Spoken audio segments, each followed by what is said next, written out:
Hi guys, welcome back to another video. So today we're going to be working on finishing 1v1 with the goalkeeper.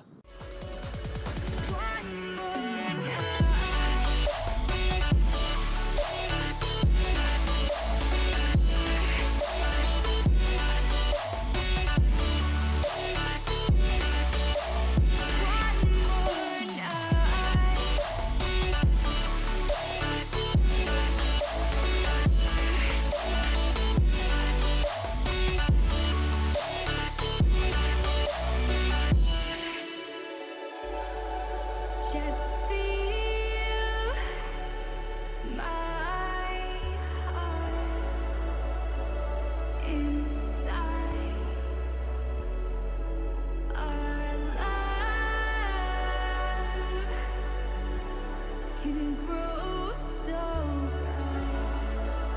bright. Just we found a way into the grace again. Let's not. So as a striker, you're going to find yourself in 1v1 situations with the goalkeeper pretty often.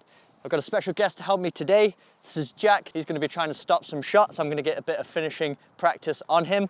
So let's first talk about the mentality that you need when you're in a 1v1 situation. So as a striker, the main thing is to be confident. And that just means be expectant to score.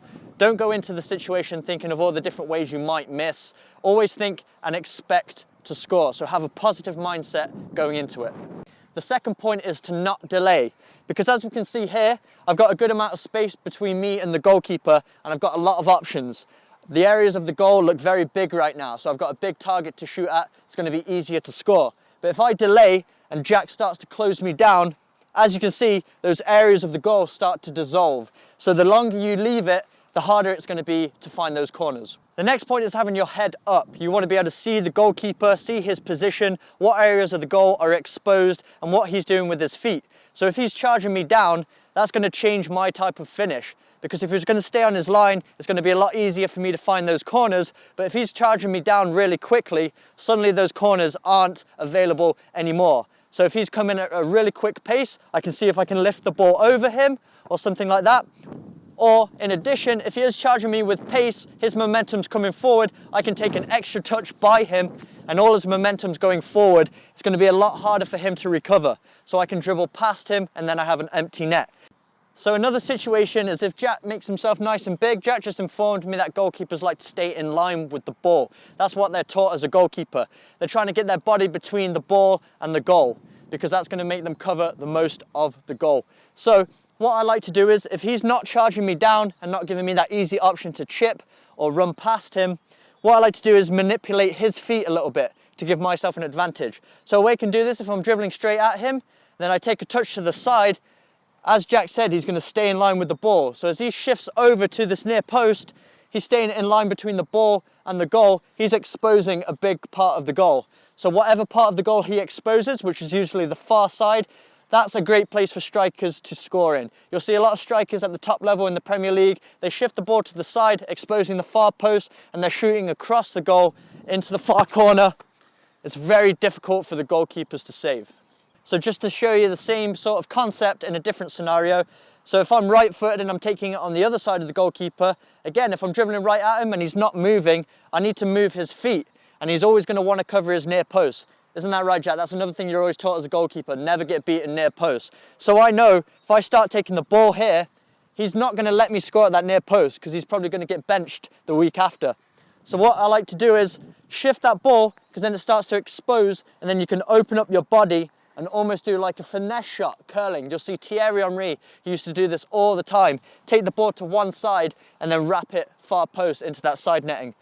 If I'm dribbling 1v1, Jack's staying central, and then I take a touch, he opens up that path. He opens up that path and allows me to slot one home. Another tip for strikers out there looking to be clinical and make it very difficult for the goalkeepers to save. When you're in a 1v1 situation, all the goalkeeper's waiting for is you to pull that leg back because he knows you're about to pull the trigger. So you have two options here. Either one, you try and minimize your backswing. So you really want to make it a snapshot finish, because then the goalkeeper's not set, he's not waiting for that shot. For example, if I'm 1v1 and I shift the ball out my feet and I wind up like I'm about to shoot, Jack's just making himself big and he's going to get ready to take that shot. But if I'm dribbling at him and I don't take a backswing, don't set myself for the shot, make it very unpredictable and snap-like, it's going to be very hard for him to save. So if I'm coming at him and I just make it a very short, sharp movement, he's not able to have time to set himself and get ready for that. Another point is when you are in the 1v1 situations, always compose yourselves. Give yourself a second. You have a lot more time than you think you do.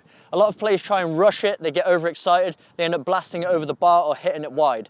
So a good point, always hit the target. If nothing else, always make sure you hit the target. It's much better to hit the target and it rebound out for another striker or go out for a corner or something like that than to rush it and just hit it over the bar. If you hit the target, no one's going to shout at you, your coach isn't going to be mad. So make sure you're hitting the target either by using the inside of your foot, going for accuracy above everything, trying to slot it into the bottom corners, or if you do use the laces, make sure you're getting your chest over the ball and hitting it nice and low.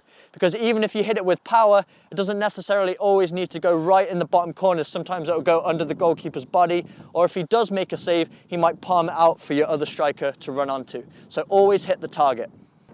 And the final point, but the most important point, is to practice. Don't expect to show up on match day and have it all locked down and ready to score a bunch of goals. If you haven't rehearsed these situations in training, when you come to a match, it's not going to feel second nature.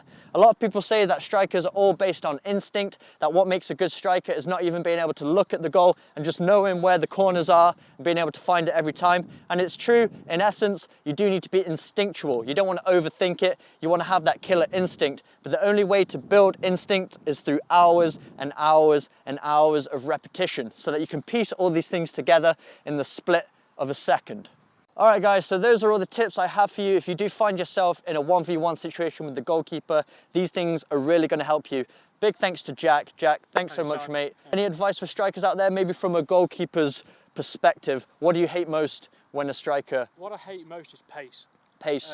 If a striker's coming at you with pace and they've got a little drop of the shoulder, it always offsets you and you never know where they're going to go. So if you attack with pace and you attack with a bit of something about you, it's off-putting for a goalkeeper. Yeah, so a bit of deceptions, bit of That's it. speed. So kind of the things that we talked about, just going at the goalkeeper with pace, having confidence, having a bit of deception. If you don't go into a 1v1 situation against the goalie with full confidence, feeling in control, the goalkeeper's going to control your movements for you and make it very difficult.